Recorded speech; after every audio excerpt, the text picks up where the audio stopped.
When they are still 20 years, 30 years, or whatever, how many years sila nag-serve sa Panginoon, hindi lahat ay sumusunod sa area ng fasting. Why?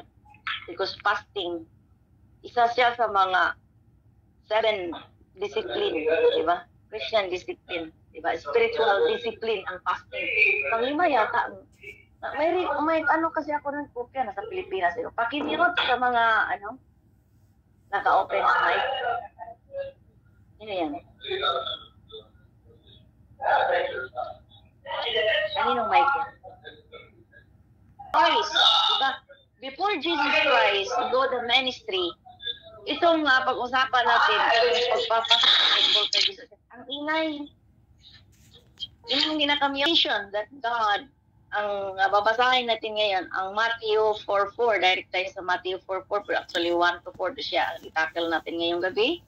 Basahin ko lang ang 4, sabi dito, but he answered and said, there is written, man shall not live by bread alone, but by every word that proceeded out of the mouth of God. Father in heaven, the word be your name, Lord.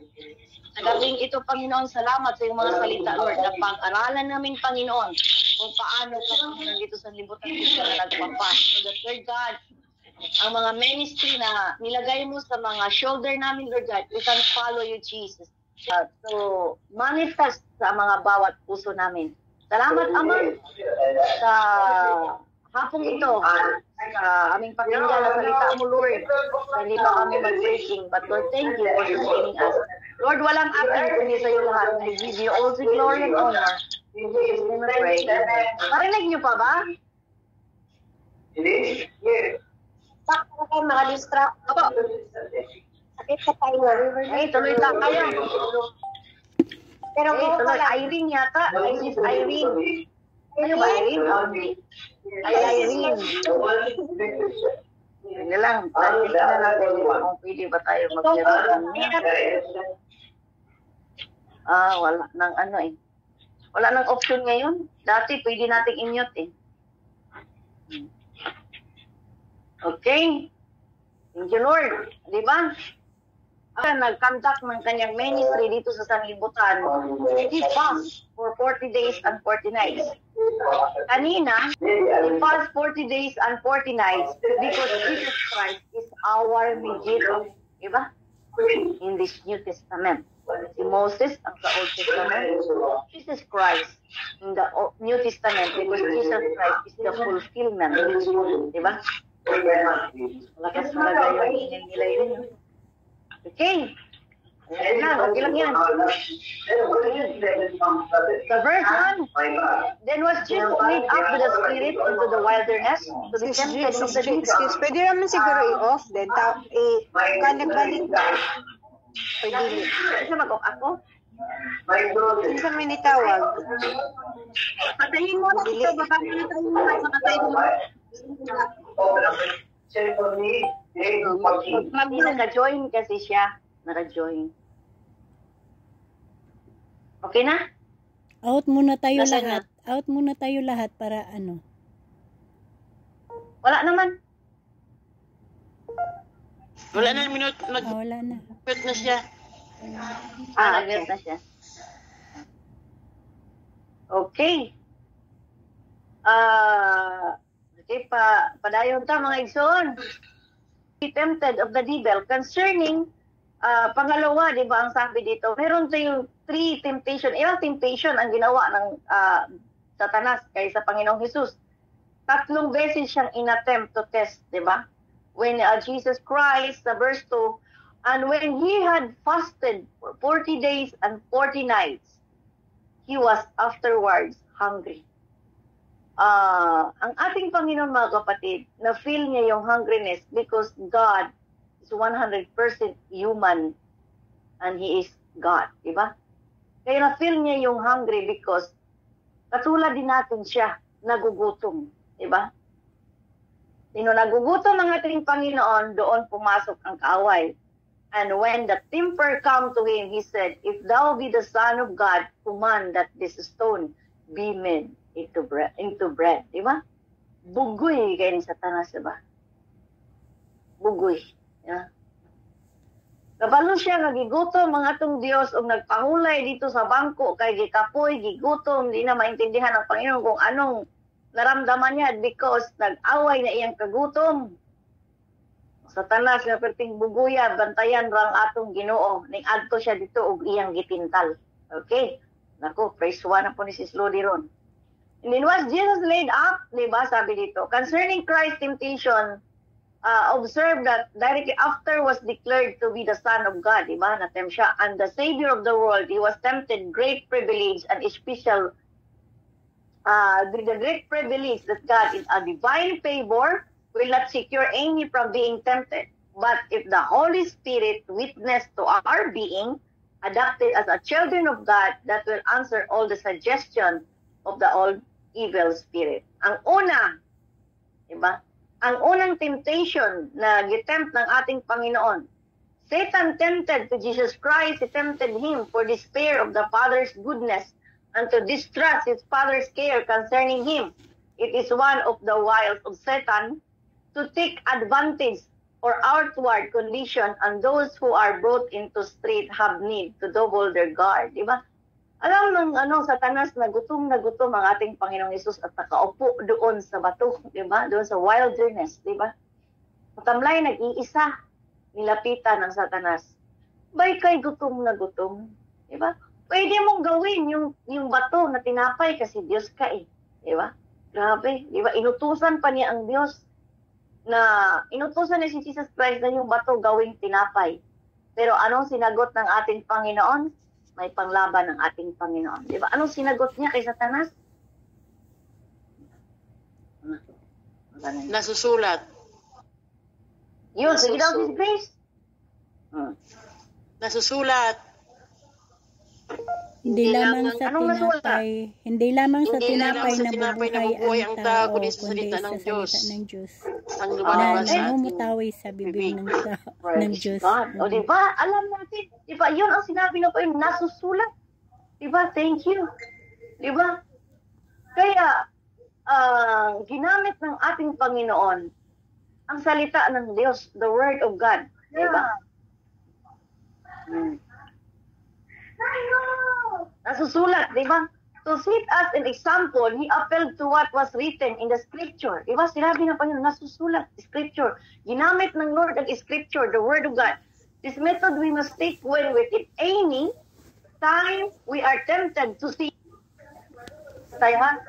If any time, this method we must take when if any time we are tempted to sin, let us learn not to take any wrong course for our supply when our wants are ever surprising in some ways or other. The Lord will provide, di ba?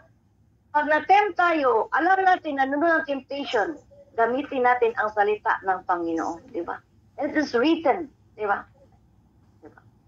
Diyos na siya mismo. Pwede naman niyang sabihin na, sinabi ko, ako ang Diyos, lumayas ka sa Satanas, wala kang karapatan, di ba? Pero, ginamit niya ang salita ng Panginoon. It is written, di ba? That man cannot live by bread alone and in every word that comes in the mouth of God. Na hindi lang tayo nabubuhay, mga kapatid, sa tinapay. Sabi pa nila, hindi lang tayo nabubuhay sa kanin. Kasi kumakain tayo. Kasi ba? But, if we have Word of God in our hearts, kagaya na ginagawa natin ngayon na nagpa-practice tayo na makasunod sa ating Panginoong Hesus, sa area ng fasting, we are strength, di ba? Meron tayong lakas, special strength na bibigay ng Lord, sinustain sa bawat isa sa atin because God is inside in our heart. And alam ng Diyos, ang puso natin, ang desire natin, kasi ginagawa natin ito, ang Diyos lang mapurihan natin. Ang fasting kasi, it is as spiritual, di ba? Yung espiritu natin, ang espiritu ng Diyos, nakipag-encounter. Dahil yung katawan natin, hindi natin pinapakain. Di ba yung katawan natin? Dinidisiplina natin. Pagkus, sa halip na kakain ang ating katawan, hindi tayo kumakain, kundi ang salita ng Panginoon ating pinapakain. Binubusog natin ang ating kaluluwa at espiritu para ang Panginoon ay lalo siyang mag-motivate sa ating mga buhay, mga kapatid. Di ba?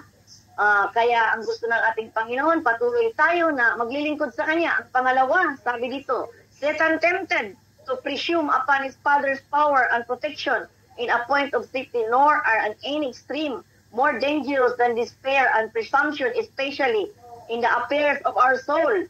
Satan has no objection to holy place as the scene of the assault. Let us not in any place be off or watch. The holy city is the place where he does, with the greatest advantage, tempt men to pride and presumption.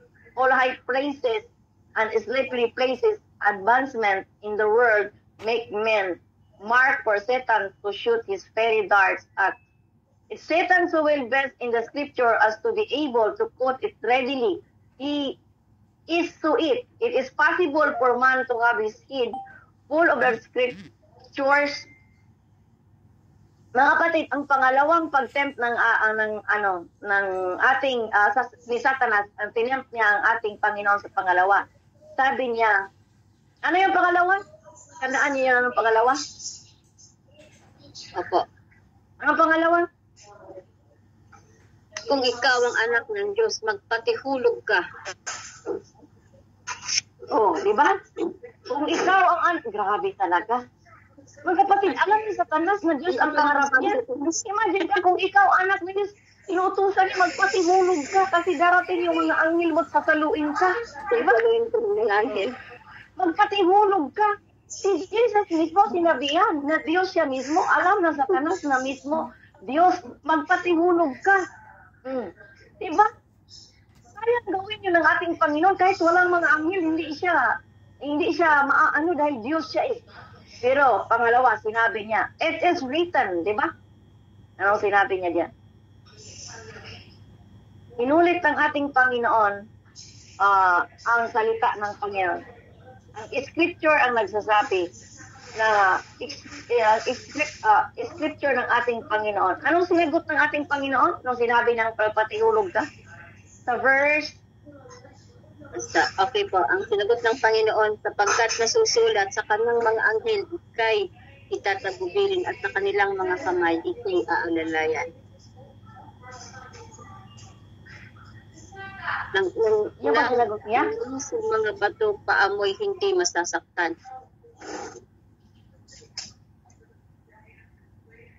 May sinagot siya ulit eh. Ang ano po dito, Pastor, ito po ba yung sagot niya, huwag mong subukin ng iyong Diyos.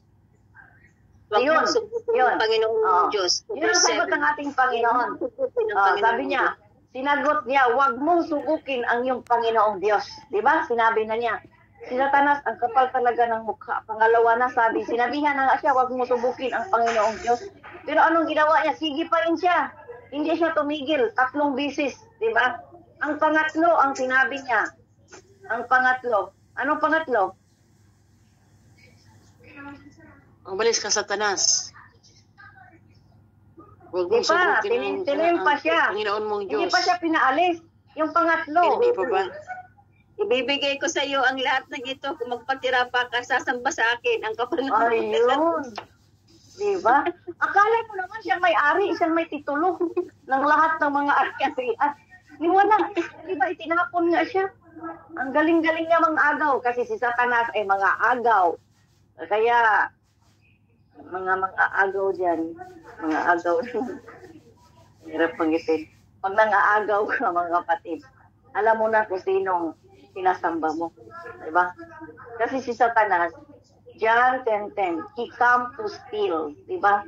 Pumunta siya rito para nakawin ang iyong kaligayahan, nakawin ang iyong paglilingkod sa Panginoon. Nakawin, diba? Lahat nakawin niya yung joy natin, kaya magnanakaw siya. Yun lang, basahin nga natin. Pag-ibasa nga si Rudy, John 10:10, yung verse na yan. Ito, last na to kasi mag-breaking na tayo. 6:10 na. Okay. John 10:10. John 10:10. Saan na yun? Ayan, sabi nga dito na parito ang John 10:10. Ayan. John 10 verse 10. Dumating ang magnanakaw para lamang magnakaw, pumatay at manira. Naparito ako upang ang mga tupa ay magkaroon ng buhay na masaganang lubos. Hallelujah. Okay. Yun. Maano natin na ang Satanas mga kapatid, Christ idolatry with the offer of the kingdom of the world. Inoffer ni Satanas ang kingdom ng sanlibutan na hindi naman siya gumawa, di ba? Inangkin lang niya. Kaya may mga tao talaga na mahilig umangkin, akin yan lahat. Kung mag-alala, yung lupa na yan. Pero sa pag titingin mo pala, wala pala siyang title. Nangagaw lang. O, di ba? O, kasi si Satanas mga agaw. Inangkin-angkin niya, di ba? And the glory of them, that will magpatira pa ka sa akin. Ano sagot ng ating Panginoon sa pangatlo?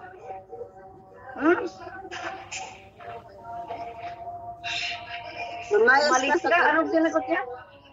Lumayas ka sa tanas sa pagsusulat. Ang Panginoon mong Diyos ang dapat mong sambahin at siya lamang ang dapat mong paglingkuran. Okay. Diba? Nirebuke na naman ng ating Panginoon, pinalayas ng Jesus Satanas. Kasi alam mo ba, na kung sa atin lang, tatlong bisis, tapos gutom ka na, tapos, disgrace, pakimute, na tapos, lagi kang susundan ng kaaway, di ba, si Satanas na inis ng ating Panginoon. Kaya pero ginamit ng ating Lord ang salita ng Panginoon. Di ba, ginamit niya ang kanyang salita na nagsabi siya na hindi siya pwede lumayas ka Satanas at huwag mong itempt ang iyong Diyos pagkusambahin mo siya. Imagine ka, sabi ni Satanas, kung magpatira pa ka, imagine kung magpatira pa, di nagbow down na sa kaaway, di ba? Kaya nagiging ang ating Panginoon. Nalabanan niya yung lahat yung na mga temptation na yon sa kanyang 40 days, 40 nights na ayuno para sa kanyang ama at nalugod ang ating Panginoong Ama nandoon sa langit, nalampasan niya lahat. But mga kapatid, makikita natin nag-uumpisa yung journey ng ministry ng ating Panginoon. Diyos mismo siya. Pero before siya nag-journey sa kanyang ministry na ibibigay ng ating Ama sa kanya, nakikita natin na nag-fast ang ating Panginoon. Nagbabayad muna siya. Kaya ang pagpapasting mga kapatid, nagbayad ang ating Panginoon sa 40 days and 40 nights para sa ministry, para sa mga kaluluwa na ma-encounter niya. Kaya sa akin, bilang mga Kristiyano, kung tayo ay nagpa-fasting mga kapatid, kung sa Isaiah makikita natin na ang tunay na pagpa-fasting na hinahanap ng ating Panginoon. So, yung iaano natin ang mga bandings, di ba?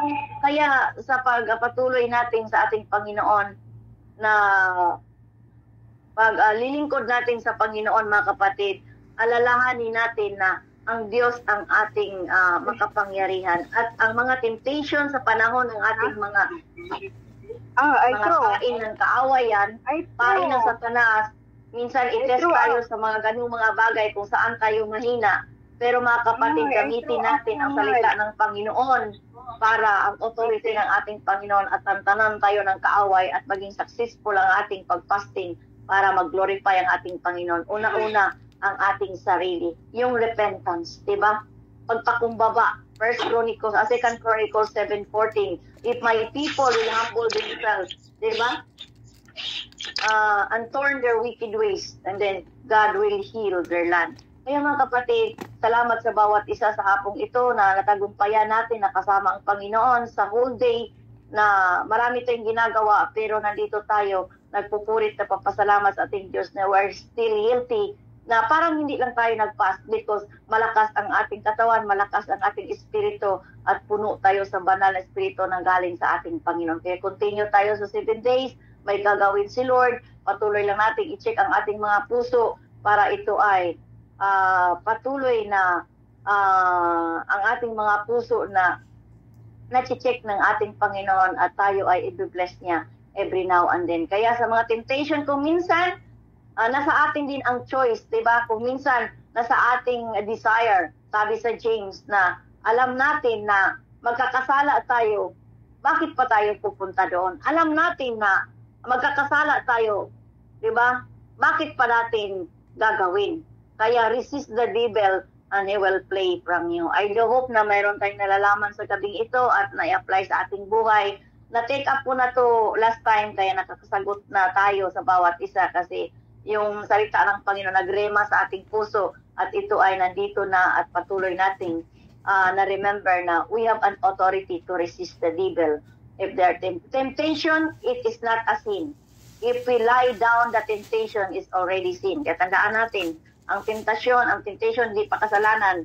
But if we lie down, the temptation, matatawag na natin kasalanan. Father God, maraming salamat, Panginoon, sa gabing ito. Sa salita mo, Lord, at bilang ikaw ang example, Panginoon, sa pag-fasting namin, Lord God. Thank you, Lord, for sustaining us. And thank you, Lord, for the authority, Lord God, that you given every one of us. At sinabi mo, Panginoon, na yung mga salita, Panginoon, na it is written, man cannot live by bread alone, and every word that comes from the mouth of God. Thank you, Father. Thank you for your grace. Thank you for sustaining us always, Lord God, and favor, blessing from heaven, Lord God. Thank you for opening the windows of heaven to pour out your blessing spiritually, Lord God. Natanggap namin at natapos namin ngayon, Panginoon, ang aming pag-aayuno sa iyo, Lord God. Thank you, Lord. We give all the glory and honor, Panginoon. Lahat ng aming narinig sa iyo lamang. At salamat, Holy Spirit, that you are the teacher, Panginoon. Salamat, Lord.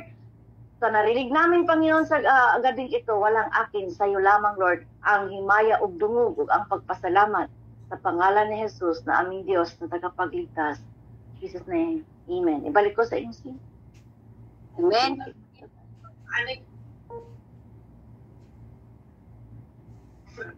Amen. Hallelujah. Salamat, Sis G, sa